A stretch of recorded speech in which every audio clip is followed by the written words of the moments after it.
कि मैंने एनटीएससी दिया था और एनटीएससी मेरा नहीं निकला। तो मेरे को हाँ नहीं निकला, तो मेरे को लगा कि यार एनटीएससी नहीं निकल रहा है तो जेई मेंस वगैरह तो क्या ही होंगे। तो मेरे को लगता था कि यार कैसे भी करके अगर मेरे को मतलब जब मैंने डिसाइड नहीं किया था कि मेरे को नीट वाले स्ट्रीम में आना है तो मेरे को लगता था कि यार मेरे को एनआईटी राउरकेला भी मिल जाए तो यार बहुत बड़ी बात है।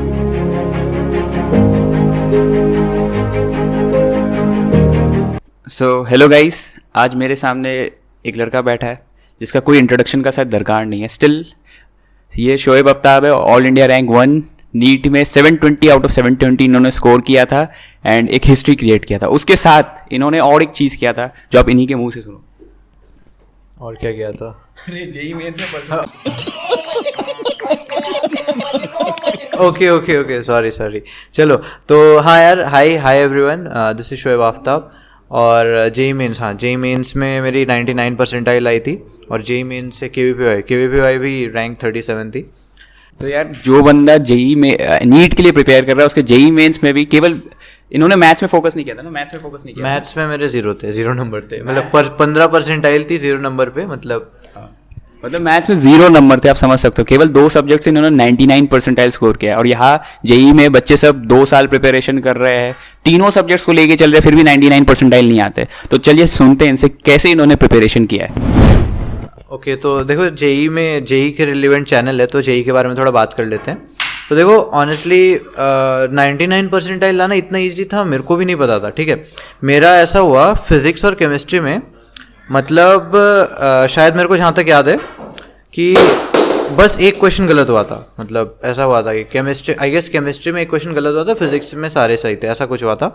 तो मतलब ऐसा था कि तो इस चक्कर में क्या हुआ, टोटल में केमिस्ट्री में भी 99 पॉइंट कुछ 999 कुछ ऐसा परसेंटाइल थी, 94 ऐसा कुछ 994 ऐसा कुछ, और फिजिक्स में शायद 100 परसेंटाइल थी।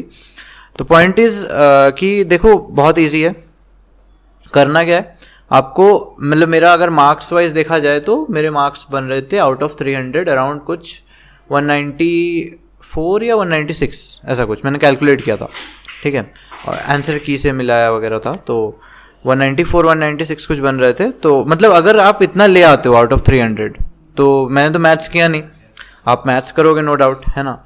तो मैथ्स जब आप करोगे तो अगर सब मिला के आपके इतने आ जाते हैं 190 उससे ज़्यादा आ जाते हैं तो डेफिनेटली 99 परसेंटाइल आ जाएगा। अभी का मेरे को पता नहीं, देखो वो डिफ़िकल्टी पे भी थोड़ा डिपेंड करता है ना। मान लो इजी पेपर आ गया तो ज़्यादा होगा, कम आ गया तो वैसा। तो और जहाँ तक है मेरे पास कोई ऐसा एक्स्ट्रा स्पेसिफिक प्रिपरेशन नहीं था, नीट वाली लेवल की प्रिपरेशन की थी मैंने। तो वही नॉर्मल एनसीईआरटी बेस्ड मेनली। और नीट में तो आपको पता ही है कि यार एडवांस लेवल क्वेश्चन तो कराते नहीं हैं, बहुत simple basic NCERT based questions कराते हैं। तो मेनली आपने एनसीईआरटी में ही फोकस किया। अगर मैं मटेरियल पॉइंट ऑफ व्यू पूछूं तो कोई जेई स्पेसिफिक बुक किया या फिर जो नीट के लिए किया उतना ही सफिशिएंट था? यार जेई में जहाँ तक मैंने सुना था कि कॉन्सेप्ट किंग होता है, मतलब कॉन्सेप्ट अगर आपके क्लियर है, मेंस के लिए बात कर रहा हूँ मैं, एडवांस के लिए नो डाउट चाहिए, एडवांस प्रिपरेशन चाहिए उसमें, बट एटलीस्ट जेई मेंस के लिए मेरे को जहाँ तक आइडिया है लोग यही बोलते हैं कि यार कॉन्सेप्ट अगर आपके क्लियर है तो हो जाएंगे। तो मेरा स्टार्टिंग से ही फोकस था कि यार जब मैं पढ़ूंगा मैं फॉर्मूलेज नहीं रटूंगा, मैं जो है करने का तरीका नहीं रटूंगा, मैं कॉन्सेप्ट बना के पढ़ूंगा। तो यार अगर आप स्टार्टिंग से कॉन्सेप्ट बना के पढ़ रहे हो, चाहे आप बोर्ड लेवल का भी पढ़ लो, बट कॉन्सेप्ट बना के पढ़ो कि यार आपको हर एक कॉन्सेप्ट का आइडिया होना चाहिए कि हाँ यार ये कॉन्सेप्ट है तो इसको हमें ऐसे अप्लाई करना है और हमें जो है सॉल्यूशन तक ऐसे पहुंचना है। आप उसके मतलब इन डेप्थ, थोड़ा सा इन डेप्थ, ऐसा भी नहीं बहुत इन डेप्थ, बट थोड़ा सा इन डेप्थ आप उसको समझने की कोशिश करो कि यार ये क्यों हो रहा है, कैसे हो रहा है। तो अगर आपको ये आइडिया है तो नो डाउट क्वेश्चन सॉल्व हो जाएंगे। और जहाँ तक मटेरियल की बात कर रहे थे आप, तो यार मटेरियल जेई स्पेसिफिक तो कुछ नहीं किया था। जैसे मैं नीट का जो है, जैसे केमिस्ट्री की बात कर लेते हैं एक बार, फिजिकल केमिस्ट्री में एन अवस्थी की थी, करते हैं वो, नीट वाला किया था, नीट वाला मतलब जेई वाला भी आता है एन अवस्थी। फिर ऑर्गेनिक में एमएस चौहान किया था, नीट वाला, जेई वाला नहीं। इनऑर्गेनिक प्योर एनसीईआरटी, क्योंकि हमारे नीट के पॉइंट ऑफ व्यू से जो है प्योर एनसीईआरटी लोग बोलते हैं कि प्योर एनसीईआरटी पढ़ो। और शायद जेई में भी यही होता होगा, है ना, इनऑर्गेनिक मोस्टली एनसीईआरटी से आती है ना। तो यही था। और फिज़िक्स के लिए एचसीवी पढ़ा था, उसके सारे क्वेश्चन सॉल्व नहीं किए थे, बस थर्मो पूरी एचसीवी सॉल्व की थी। बाकी सारे जो है सारे में बस कॉन्सेप्ट्स के लिए पढ़ता था थोड़ा बहुत, वो भी ऐसा नहीं कि पूरा एकदम बहुत ज़्यादा पढ़ता था, बस ऐसे ही देख लेता था। कभी कभी लगता था कि यार ये समझ नहीं आ रहा तो चलो एचसीवी देखते हैं थोड़ा। तो और मोस्टली मैंने कोचिंग का मटेरियल एलन में मैं था तो एलन का मटेरियल किया था, और वो नीट वाला मटेरियल था, ऐसा नहीं था कि जेई का कुछ। खैर देख सकते हो इन्होंने ज़्यादा मटेरियल्स में फोकस नहीं किया। एंड एक और चीज़ जो मेरे को बात करनी है लाइक कि आप तो फुल्ली नीट पे फोकस कर देते मेनली, जेई तो आपने एज एन ऑल्टरनेटिव यार कुछ मन था इसलिए दे दिया, बट जैसे जेई में बोलते हैं ना कि मॉक टेस्ट लगाने पड़ते हैं, तो क्या आपने मॉक टेस्ट पहले लगा के गए या फिर पीवाईक्यूज की ऐसा कुछ? हाँ, ये पीवाईक्यू करके गया था थोड़ा बहुत, मतलब इन द सेंस कि कुछ तो पेपर्स ही करे थे, प्रीवियस ईयर पेपर्स, और कुछ ऐसे भी थे कि हमारा एक एलन का एक मटेरियल आता है, उसमें स्पेसिफिक जेई मेंस के कुछ क्वेश्चंस उठा के देते हैं कि मतलब यार ये वाले तुम्हारे नीट से रेलिवेंट है, तो वो वाले क्वेश्चंस मैंने सारे किए थे। और अपार्ट फ्रॉम दैट कुछ पेपर्स किए थे, मतलब ऑलमोस्ट लास्ट मान लो तुम 4-5 ईयर्स के पेपर्स करके गया था मैं, और उसमें से ऐसे थे क्वेश्चंस यार जो नहीं बन रहे थे ऑनेस्टली, मतलब ऐसा नहीं था कि सारे बन गए थे, उसमें भी सारे बन रहे थे ऐसा नहीं था, मतलब उसमें से ऐसे क्वेश्चंस हो रहे थे कि यार जैसे मान लो तुम्हारा अगर 100 मार्क्स का है ना, तो 100 मार्क्स में से मान लो तुम्हारा 95, पहले तो जैसे मैंने वो वाले पेपर्स भी कहते हैं जब 360 का जेई मेंस होता था, है ना, तो अगर 120 का है फिजिक्स तो 100 के आसपास तो मेरे बन जाते थे इजीली, 100 मार्क्स के अराउंड। 20 मार्क्स में कुछ गलतियां हो जाती थी, कहीं पे कुछ आता नहीं था, तो ऐसा भी हुआ है, तो ऐसा ही हो रहा था। और एक चीज़ आपके बारे में लाइक इतने दिनों से अपन साथ में रह रहे, तो आपने शेयर किया कि आप उड़ीसा में रहते हो, तो आपने सोचा था जब आप 9-10 में थे कि NIT रूरकेला में एडमिशन मिल जाए तो बहुत है, और फिर आज आप हो एम्स दिल्ली में ऑल इंडिया रैंक 1 के साथ, तो यार इसके बारे में कुछ आप शेयर करना चाहोगे? हाँ यार, तो वही था कि मतलब मैं राउरकेला से हूँ, अपने पास में NIT राउरकेला है, तो मतलब एक्चुअली हमारे स्कूल्स में, और इन जनरल स्कूल्स की बात नहीं कर रहा मैं, इन जनरल अगर आप किसी भी पॉपुलेशन में, मतलब नीट जेई की पूरी पॉपुलेशन की बात कर रहा हूँ मैं, जो इतने सारे लोग देते हैं, अपेयर करते हैं, अराउंड 25 लाख टोटल हो गए, मतलब नीट में हो गए 16-17 लाख हो गए, और जेई में मान लो 9-10 लाख हो गए, है ना। तो अगर आप देखोगे तो किसी को भी अगर आप रैंडमली पूछोगे तो यार उनको वो यही लगता है कि यार जेई और नीट बहुत बड़ी बात है, मतलब क्रैक करना बहुत बड़ी बात है। तो यार हमारे में भी यही कंसेप्शन था, तो एक्चुअली मैंने कभी खुद को टेस्ट आउट तो किया नहीं था, और जब खुद को टेस्ट आउट किया नहीं था ग्लोबल, मतलब सॉरी ग्लोबल कह रहा हूँ, इंडिया लेवल पे, तो अगर इंडिया लेवल पे खुद को कभी टेस्ट किया नहीं था तो मुझे ये लगता था कि यार पता नहीं, मतलब इतना अच्छा तो मैं नहीं होऊंगा, ठीक है, क्योंकि मैंने NTSC दी थी। हाँ, ये भी था कि मैंने NTSC दिया था और NTSC मेरा नहीं निकला, तो मेरे को हाँ नहीं निकला, तो मेरे को लगा कि यार NTSC नहीं निकल रहा है तो जेई मेंस वगैरह तो क्या ही होंगे, तो मेरे को लगता था कि यार कैसे भी करके अगर मेरे को, मतलब जब मैंने डिसाइड नहीं किया था कि मेरे को नीट वाले स्ट्रीम में आना है, तो मेरे को लगता था कि यार मेरे को NIT राउरकेला भी मिल जाए तो यार बहुत बड़ी बात होगी।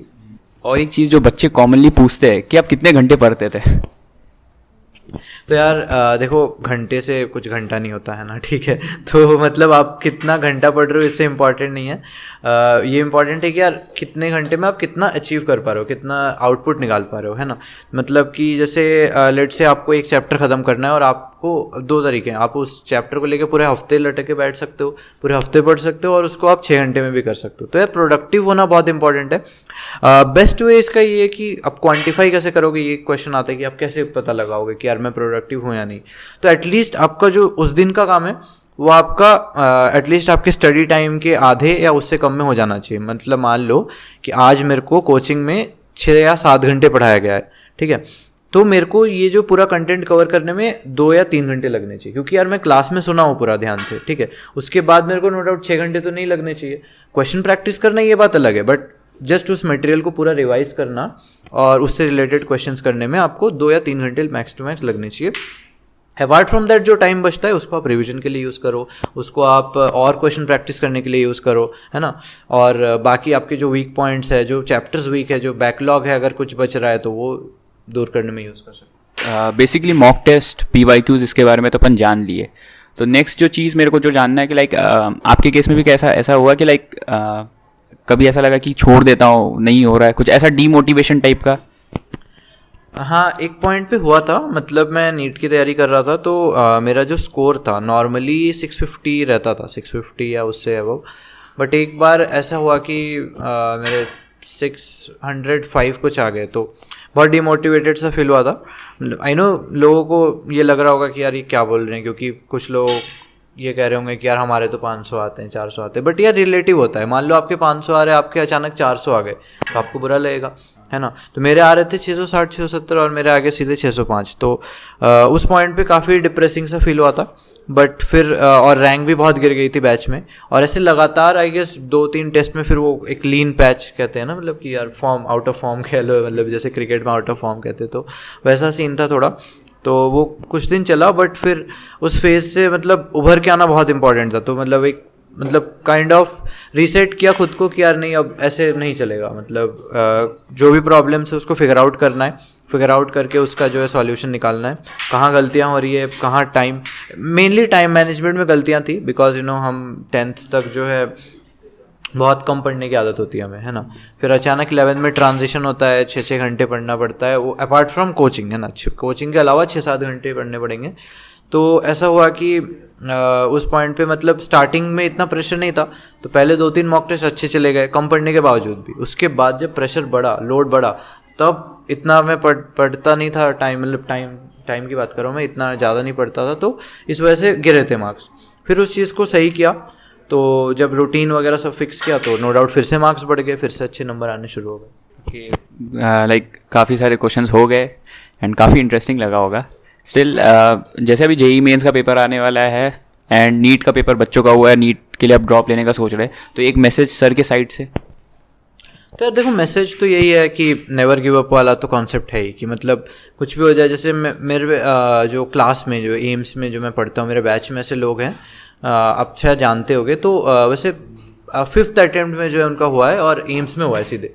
तो ऐसा नहीं कि लोगों का नहीं होगा, अगर आप लगे रहोगे किसी चीज़ को लेके, अगर आप कॉन्स्टेंटली इम्प्रूव कर रहे हो और आपने सच में कुछ सीखा है, अगर मान लो आपका जो है आपने नीट अपेयर कर लिया, आपके नहीं हुआ सिलेक्शन, बट आपने उसमें से कुछ सीखा कि हाँ यार ये चीज़ें मेरे को नहीं करनी, ये गलतियाँ नहीं करनी है, तो सीखते रहो। और डेफिनेटली अगर आप कुछ चीज़ को दिल से चाहते हो और उसके लिए मेहनत करते हो, उसके लिए आप एफर्ट्स पुटअप कर रहे हो, उसके लिए आप दिमाग लगा रहे हो, उसके लिए आप सोच रहे हो, तो नो डाउट वो होगा। बाकी यार ऐसे ही इंटरव्यूज चैनल पे आते रहेंगे। आज ऑल इंडिया रैंक 1 के साथ आया, तो चैनल सब्सक्राइब करना है। उनके साथ साथ सर का भी एक चैनल है शोएब आफ्ताब नाम से, एम्स नाम से, तो जाके चेक कर लेना एंड सब्सक्राइब कर लेना। मैं टाइटल पे टैग कर दूंगा, सो जाके डायरेक्ट वहीं से सब्सक्राइब कर लेना। Okay, so all the best, bye.